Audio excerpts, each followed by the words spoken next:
9. 나니아 건국. 사자는 그 비어있는 세계를 이리저리 거닐면서 새 노래를 부르고 있었다. 그 노랫소리는 별과 해를 불러냈을 때 부른 노래보다 더 경쾌하고 감미로웠다. 부드럽게 살랑거리는 음악이었다. 사자가 거닐면서 노래를 부르자 골짜기에 푸른 풀이 자라났다. 노랫소리는 연못처럼 사자를 중심으로 퍼져나갔다. 또 그 노랫소리는 작은 언덕 기슭을 타고 구불구불 올라갔다. 몇 분 뒤 그 노랫소리가 멀리 있는 산들의 완만한 비탈을 천천히 기어 올라가자 갓 태어난 세계가 점차 아늑한 세계로 바뀌어갔다. 이제는 풀 위로 스치는 산들바람 소리가 들렸다. 얼마 안 가서 그곳에는 풀 말고도 다른 것들이 생겨났다. 가파른 비탈들은 흰으로 뒤덮여 어둑어둑해졌고 골짜기에는 더 거칠고 무성한 녹지가 나타났다. 무엇인가가 디고리 옆으로 바싹 다가오고 있었는데 디고리는 아무것도 눈치채지 못하고 있었다. 그것은 초록으로 뒤덮인 수십 개의 팔이 뻗어나오면서 2초마다 3cm씩 커지고 있는 작고 뾰족한 물체였다. 이런 수십 개의 물체들이 디고리를 애워쌌다. 디고리는 물체가 자기만큼 커진 다음에야 그것이 무엇인지 알았다. 디고리는 큰 소리로 외쳤다. 나무다! 나중에 폴리가 말한 대로 이것 때문에 모든 것을 평화롭게 지켜볼 수 없었다. 나무다! 하고 말하는 순간 앤드루 외삼촌이 살금살금 다가와 반지를 슬쩍 하려는 통에 디고리가 펄쩍 위로 튀어 올랐던 것이다. 설령 외삼촌이 성공했더라도 별 볼 일은 없었을 거다. 외삼촌은 여전히 초록색 반지가 집으로 가는 반지인 줄 알고 오른쪽 주머니만 노렸기 때문이다. 물론 디고리는 그 반지도 잃어버리고 싶지 않았다. 마녀가 소리쳤다. 꼼짝마! 물러서! 안 돼! 더 뒤로! 누구라도 걔들한테 열 발짝 내로 다가가면 머리통을 박살내 버릴 테다. 마녀는 가로등 기둥에서 떼어난 쇠막대를 쥐고 던지려 하고 있었다. 다들 마녀가 던지기만큼은 대단하다는 사실을 잘 알고 있었다. 마녀가 말했다. 흥! 나만 여기 남겨두고 저 사내애랑 너희 세계로 몰래 돌아갈 속셈이었군. 드디어 앤드루 외삼촌이 두려움을 떨치고 우라통을 터뜨렸다. 맞아요, 아가씨. 그럴 작정이었어요. 당연하잖아요. 나한테는 마땅히 그럴 만한 권리가 있으니까. 내가 그렇게 치욕스럽고 혐오스러운 대우를 받다니. 난 당신한테 최대한 친절하게 대하려고 애썼어요. 그런데 고작 돌아온 게 뭐죠? 당신은 최고급 보석상을 강탈. 그래요, 강탈했지요. 게다가 턱없이 비싼 점심을 대접하라고 했죠. 그러려면 내 시계를 저당 잡힐 수밖에 없는데도 말이에요. 우리 가문에서 전당포에 들락거리는 건 의용 기병대 출신인 사촌 형제 에드워드밖에 없다는 사실을 알아두세요. 지금 생각해도 불쾌한데 그놈의 점심을 먹으면서 당신이 한 짓은 또 어떻고 거기 있던 사람들의 따가운 눈총이라니. 세상에 그런 망신이 어디 있어요. 다시는 그 레스토랑에 얼굴도 못 내밀 거예요. 게다가 경찰들에게 폭행을 가했죠. 그뿐인가 훔치기까지. 마부가 끼어들었다. 참 입 좀 다물어요. 그 입 좀. 저것 좀 보고 들읍시다. 확실히 보고 들을만 했다. 디고리가 눈여겨보았던 나무는 이제 아름드리 너도 밤나무가 되어 디고리의 머리 위에서 가지를 하늘거리고 있었다. 그들 발 밑은 데이지와 미나리 아제비가 드문드문 피어있는 시원한 풀밭이 되어 있었다. 조금 떨어진 곳에서는 강둑을 따라 버드나무가 자라고 있었다. 꽃이 만발한 까치밥나무, 덤불과 라일락, 들장미, 진달래가 맞은편 강둑에서 그들 쪽으로 뻗어오고 있었다. 말은 싱싱한 풀을 한 입 가득 맛있게 뜯어먹고 있었다. 그때까지도 사자는 줄곧 노래하며 위풍당당하게 이리저리 앞뒤로 거닐고 있었다. 다소 놀라운 사실은 사자가 방향을 바꿀 때마다 조금씩 더 가까이 다가오고 있다는 점이었다. 폴리는 그 노래에 점점 더 관심이 쏠렸다. 폴리는 지금 일어나고 있는 일들과 노래 사이에 어떤 연관이 있다는 걸 눈치챘다. 100m쯤 떨어진 산등성이에서 거뭇거뭇한 전나무들이 줄지어 솟아나자 폴리는 사자가 1초 전에 부른 굵직하고 늘어진 가락과 그 나무들이 무슨 연관이 있다고 느꼈다. 그래서 사자가 다소 경쾌한 가락을 잇따라내자 사방에서 앵초들이 불쑥불쑥 생겨나는 광경을 보고도 놀라지 않았다. 폴리는 말할 수 없는 전율을 느끼며 이 모든 일이 사자의 머릿속에서 나오는 것임을 뚜렷이 느꼈다. 사자의 노래를 귀담아 들으면 사자가 창조해내는 것들을 들을 수 있고 주위를 둘러보면 창조물들을 볼 수 있었다. 너무나 벅찬 광경이라서 폴리는 두려워할 틈도 없었다. 하지만 디고리와 마부는 방향을 돌릴 때마다 조금씩 다가오고 있는 사자를 보고는 다소 긴장되는 건 어쩔 수 없었다. 앤드루 외삼촌은 이를 딱딱 부딪히며 무릎을 달달 떨고 있어서 도망갈 엄두조차 낼 수 없었다. 벼랑간 마녀가 배짱 좋게 사자 쪽으로 걸어갔다. 사자는 계속 노래를 부르며 무거운 발걸음으로 어슬렁어슬렁 다가오고 있었다. 이제 고작 10m 남짓 떨어져 있을 뿐이었다. 마녀는 팔을 쳐들어 사자의 머리를 겨누고 세막대를 던졌다. 누구라도 그 정도의 사정거리에서는 빗나갈 리가 없었다. 하물며 제이디스 여왕은 말할 필요도 없었다. 세막대는 사자의 미간을 정통으로 맞추고 튕겨나가 풀밭에 떨어졌다. 사자가 다가왔다. 사자의 걸음은 전보다 느리지도 빠르지도 않았다. 사자가 그 세막대에 맞았는지조차 아리송했다. 사자의 사뿐사뿐한 발걸음은 전혀 소리를 내지 않았지만 그 육중한 무게 때문에 걸을 때마다 대지가 흔들리는 것을 느낄 수 있었다. 마녀는 비명을 지르며 달아났다. 얼마 안 가서 마녀는 숲속으로 사라졌다. 앤드루 외삼촌도 똑같이 하려다가 나무 뿌리에 걸려 강으로 흘러드는 작은 시내의 얼굴을 쳐박고 말았다. 아이들은 꼼짝도 하지 않았다. 달아나고 싶은지조차 확실하지 않았던 것이다. 사자는 아이들에게는 조금도 신경을 쓰지 않았다. 사자의 쩍 벌어진 붉은 입에서는 으르렁거리는 소리가 아닌 노래가 흘러나오고 있었다. 사자는 갈기가 닿을락말락 할 만큼 가깝게 아이들 옆을 지나갔다. 아이들은 사자가 자기네 쪽을 돌아볼까봐 오금을 못 폈다. 그러면서도 야릇하게 그래 줬으면 싶기도 했다. 그러나 정작 사자가 아이들을 돌아본 순간 사자는 아이들이 눈에 보이지도 않고 냄새도 못 맡는 것 같았다. 사자는 아이들을 지나쳐 몇 발짝 더 간 다음 뒤돌아서서 다시 온길을 지나 동쪽으로 계속 갔다. 앤드루 외삼촌은 콜록콜록 퇴퇴거리면서 몸을 일으켰다. 자, 디고리, 이젠 저 여자도 따돌렸고 야만스러운 사자도 가버렸어. 내 손을 잡고 당장 반지를 껴. 디고리가 뒤로 물러서며 말했다. 저리 가요, 폴리. 저리 가요. 폴리, 외삼촌한테서 떨어져. 어서 내 옆으로 와. 외삼촌, 똑똑히 말해두겠는데요. 한 발짝이라도 다가오면 우린 당장 사라지겠어요. 당장 시키는 대로 해. 이 버르장머리 없는 말썽꾸러기야. 걱정 마세요. 우린 여기 남아서 무슨 일이 벌어지는지 보고 싶어요. 외삼촌이 다른 세계를 알고 싶어하는 줄 알았는데 지금 여기 있는 게 좋지 않은가요? 앤드루 외삼촌은 벌컥 고함을 질렀다. 좋기도 하겠다. 지금 내 꼬락서니를 봐라. 이 최고급 코트와 조끼 꼴을. 앤드루 외삼촌은 그야말로 꼼찍한 몰골이었다. 정장으로 쏙 빼입고 나갔다가 박살난 핸섬 마차에서 기어나오고 진흙탕 도랑에 처박히고 나면 누구든 그 꼬락서니가 말이 아닐 것이다. 앤드루 외삼촌이 덧붙여 말했다. 물론 아주 흥미없는 곳 같진 않아. 내가 조금만 젊었어도 지금 여기 오려면 팔팔한 젊은이들이랑 같이 와야 한다고. 커다란 사냥감을 잡는 사냥꾼들 말이야. 이 땅에 뭔가를 만들 수 있을지도 모르지. 상쾌한 날씨하며 이런 공기는 한 번도 느껴보지 못했어.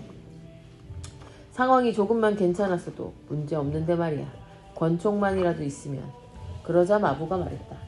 어이구, 그 빌어먹을 권총 타령 좀 작작해요. 난 스트로베리에게 빗질이나 해줄 수 있는지 좀 봐야지. 차라리 저 말이 사람보다 더 나을 때가 있다니까.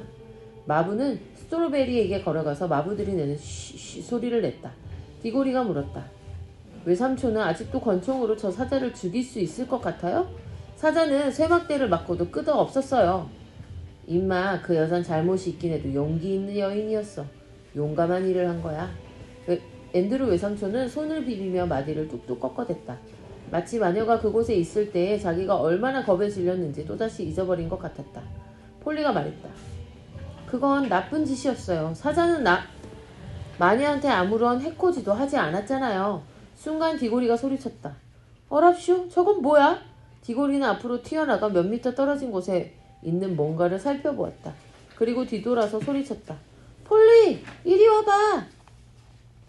앤드루 외삼촌도 폴리와 함께 갔다. 무엇인지 보고 싶어서가 아니라 아이들과 가까이 있고 싶어서였다. 아이들의 반지를 훔칠 기회를 엿보는 것인지도 몰랐다. 하지만 앤드루 외삼촌은 디고리가 유심히 들여다보고 있는 것을 보자 덩달아 흥미가 생겼다. 그것은 흠잡을 데 없는 조그만 가로등이었다. 조그만 가로등의 길이는 1미터 정도였는데 그들이 바라보고 있는 동안에 점점 길어지고 굵어지고 있었다. 마치 나무가 자라는 것처럼 커지고 있었다.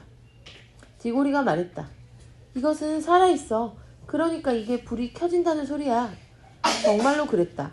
물론 그림자로 가려주지 않으면 가로등 속의 작은 불빛은 밝은 햇빛 때문에 잘 보이지 않긴 하겠지만 말이다. 앤드루 외삼촌은 혼잣말로 중얼거렸다. 기가 막힌다 기가 막혀. 나조차 이런 마법은 꿈도 못 꿨는데 지금 우린 모든 것들이 심지어는 가로등까지 생명을 갖고 자라는 세계에 있는 거야. 헌데 가로등은 어떤 씨앗에서 자라는 걸까? 디고리가 말을 받았다. 모르겠어요. 여기 쇠막대가 떨어진 곳이에요. 그 마녀가 런던의 가로등 기둥에서 떼어난 그 쇠막대 말이에요. 그 쇠막대가 땅에 박혀서 이젠 어린 가로등으로 자라고 있는 거죠. 하지만 지금은 아주 어리다고 할 수는 없었다. 그 가로등은 디고리가 이렇게 말하는 사이에 벌써 디고리만 해졌다. 앤드루 외삼촌은 아까보다 더 심하게 손을 비비면서 말했다. 바로 그거야. 대단해 대단해. 흐흐하. 다들 내 마법을 비웃었겠다. 바보 같은 누나는 나를 미친 사람 취급했지. 이젠 다들 뭐라고 할까? 난 만물이 생명을 갖고 자라는 세계를 발견했어. 콜럼버스. 사람들은 콜럼버스에 대해 말하지. 하지만 여기에 비하면 아메리카 대륙은 같은 건 아무것도 아니야. 이 나라의 상업적 가능성은 무한해. 여기에다 고철 조각들을 가져와서 묻어봐. 그러면 고철 조각들은 엔진이며 전함이며 뭐든지 원하는 대로 자라날 거야. 난 땡전 한 푼 안 들이고 영국에다 제값을 받고 하는 거야. 아이고 백만장자가 되겠군. 또 날씨는 어떻고? 난 벌써 몇 년은 젊어진 기분이 드는데 여기를 휴양지로 개발해야지. 괜찮은 휴양소는 1년에 2만 파운드쯤은 벌어들일 거야. 물론 몇몇 사람들한테만 비밀을 알려줘야겠지. 먼저 할 일은 저 짐승을 쏴 죽이는 거야. 폴리가 말했다. 아저씨는 마녀하고 똑같아요. 뭐든지 죽일 생각뿐이죠. 그러나 앤드류 외삼촌은 행복한 꿈에 젖어 말을 이었다. 여기에서 살면 얼마나 오래 살 수 있을지 아무도 몰라. 예순 먹은 사람들한테는 중요한 문제겠는데? 이 나라에 오면 온 상태에서 하루도 더 늙지 않는다고 해도 놀랄 일이 아니야. 대단해. 젊음의 나라라. 디고리는 큰 소리로 외쳤다. 와, 젊음의 나라? 외삼촌, 진짜 그렇게 생각해요? 디고리는 레티 이모가 포도를 가져온 아줌마에게 하던 이야기가 떠올랐다. 디고리에게 잊고 있던 황홀한 희망이 되살아났다. 외삼촌, 우리 엄마를 낫게 하는 뭔가가 여기 있는 것 같아요. 무슨 소리냐? 여긴 약국이 아니야. 하지만 내 말대로 된다면. 디고리는 버릇없이 말을 가로챘다. 외삼촌은 엄마를 조금 더 걱정하지 않는군요. 나는 외삼촌이 우리 엄마를 걱정하는 줄 알았어요. 외삼촌의 누이니까요. 좋아요, 됐어요. 사자한테 도와달라고 부탁하러 가겠어요. 디고리는 획 돌아서서 걸어갔다. 폴리는 잠시 머뭇거리다가 디고리를 쫓아갔다. 앤드류 외삼촌이 말했다. 임마, 거기서 돌아와! 저 애가 단단히 돌았군. 앤드류 외삼촌은 조금 거리를 두고 조심스레 아이들을 뒤쫓아갔다. 초록색 반지와 너무 멀리 떨어지고 싶지도 않을 뿐더러 사자와 너무 가까이 있고 싶지도 않았기 때문이다. 몇 분 뒤 디고리는 숲 언저리에 이르러 멈춰섰다. 사자는 아직도 노래를 부르고 있었다. 하지만 이제 그 노래는 다시금 달라져 있었다. 바뀐 노래는 우리가 가락이라고 부르는 것과 비슷했지만 훨씬 더 우렁찼다. 그 소리를 듣고 있으려니 왠지 달리고 싶고 팔짝팔짝 뛰고 싶고 기어오르고 싶은 마음이 들었다. 또 목청껏 소리를 지르고도 싶었다. 다른 사람에게 달려가서 꼭 껴안아 주거나 싸우고 싶기도 했다. 디고리는 얼굴이 화끈거리고 빨갛게 달아올랐다. 외삼촌이 용감한 여인이지. 성깔은 좀 고약해도 아주 괜찮은 여자지. 괜찮은 여자고 말고 하고 중얼거리는 걸 보니 외삼촌에게도 어떤 영향을 준 것 같았다. 하지만 그 노래가 두 사람에게 끼친 영향은 그 나라에 끼친 것과 비교할 때 아무것도 아니었다. 풀이 자라난 평평한 땅이 냄비에 담긴 물처럼 보글거리는 광경을 상상할 수 있겠는가? 이렇게 말하는 이유는 지금 일어나고 있는 현상을 놓고 이와 같이 묘사할 수밖에 없기 때문이다. 사방에서 혹이 봉고 솟아나고 있었다. 그 혹들은 크기가 천차만별이었다. 두더지가 파 올린 흙두둑만한 것, 외바퀴 손수레만한 것, 오두막집 2배만한 것도 있었다. 자꾸자꾸 부풀어 오르던 혹들은 이내 쾅 터지면서 알알이 바스러진 흙과 함께 저마다 동물들을 뿜어냈다. 두더지들은 영국에서 본 두더지들처럼 기어나왔다. 개들은 머리가 밖으로 나오자마자 컹컹 짖어대며 나왔는데 마치 산 울타리의 좁은 구멍을 빠져나올 때처럼 기를 쓰는 꼴이었다. 그 중에서 수사슴들이 나오는 광경이 가장 신기했다. 물론 뿔이 다른 몸뚱이보다 먼저 나와서 디고리는 처음에 그 뿔이 나무인 줄 알았다. 개구리들은 하나같이 강가에서 튀어나와 곧장 풍덩풍덩 물속에 뛰어들며 요란스레 울어댔다. 표범과 그와 같은 종류의 동물들은 그 자리에 앉아 엉덩이 아랫개에 푸슬푸슬한 흙을 털어낸 뒤 똑바로 나무에 기대서서 앞발톱을 갈았다. 새떼가 숲에서 나왔다. 나비들이 나풀거렸다. 꿀벌들은 1초가 아까운 듯 꽃으로 일하러 갔다. 하지만 이 모든 것 가운데 가장 엄청났던 순간은 커다란 혹이 꼭 작은 지진이 난 것처럼 요동을 치면서 코끼리의 비스듬한 등과 커다랗고 영리한 머리와 헐렁한 바지 같은 네 다리가 나왔을 때였다. 까까 까마귀 소리, 구구구구 비둘기 소리, 꽃기호 수탉 소리, 힝 말소리, 음메음메 소울음 소리, 매 염소 소리, 힝 당나귀 울음소리, 컹컹 짖어대는 개소리, 우렁차게 소리치는 코끼리 소리가 사방에서 났다. 이제 사자의 노래는 거의 들리지 않았다. 디고리는 사자가 내는 소리를 듣지 못했지만 사자를 볼 수는 있었다. 디고리는 사자가 워낙 크고 빛나서 사자에게서 한시도 눈을 뗄 수 없었다. 동물들은 사자를 두려워하는 것 같지 않았다. 그런데 바로 그 순간 디고리 뒤에서 말발굽 소리가 들렸다. 1초 후에 마차를 끌던 늙은 말 스트로베리가 전속력으로 디고리 옆을 지나쳐 다른 동물들과 합류했다. 공기가 앤드류 외삼촌에게 활력을 불어넣은 것처럼 그 말에게도 활력을 불어넣은 듯했다.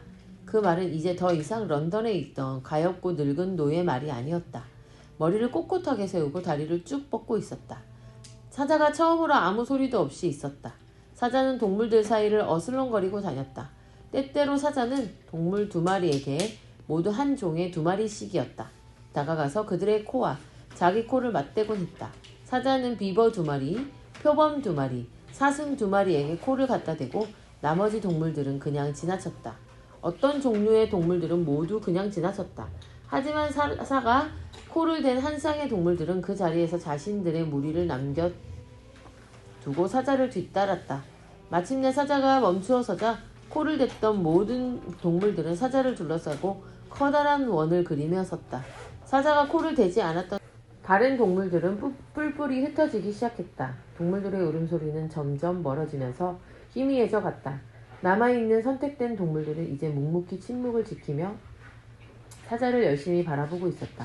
고양이 같은 동물들이 가끔씩 꼬리를 뒤틀었을 뿐 모두들 동상처럼 꼼짝없이 있었다. 침묵이 흘렀다. 졸졸 흐르는 물소리만 들려왔다.